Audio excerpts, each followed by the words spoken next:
when Bernanke came out with his initial call about tapering, markets fell sharply, particularly currency markets in Asia fell sharply, focusing on countries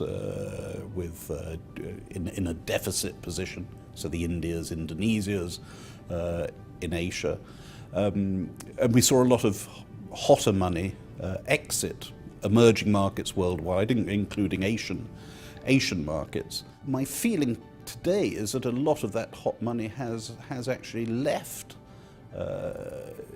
Asian markets. So there's not that speculative element, if you like, that was present 12 months ago. Will tapering have an effect?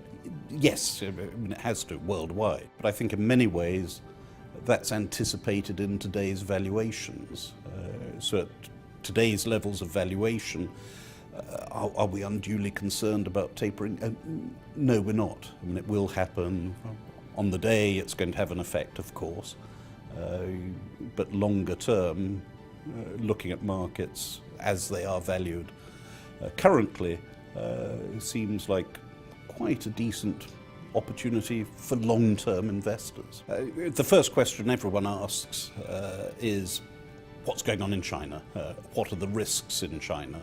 For us as investors in equities in China, we haven't seen that much growth. And we haven't seen that much opportunity in companies. If you look at what's been going on in the Chinese economy, it's been slowing quite dramatically over the last few years and is still relatively sluggish. What's happening in the financial system is of concern.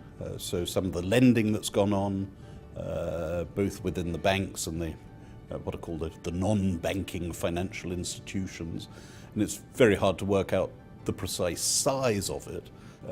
We think China has deep enough pockets to smooth out some of these issues, big issues, but the pockets are indeed very deep.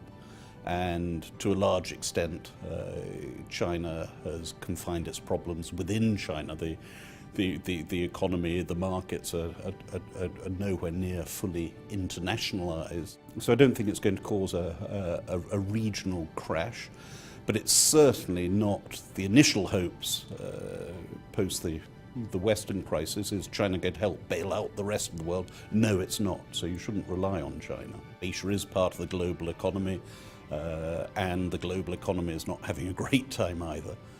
So Asian growth is 1% or 2% off its traditional levels. But I think when you look at it as an investor, you're able to find world-class companies and companies that have just steadily got better year after year, strongly financed, valuations that are reasonable valuations, 12, 13 times earnings, a bit of a dividend yield, and short-term prospects of growth, but not stellar growth. So we're talking 7-8% earnings per share growth this year, possibly going into 2015 as well. But then if the economies worldwide pick up, can you see it back to 10-15% growth? Yes, you can.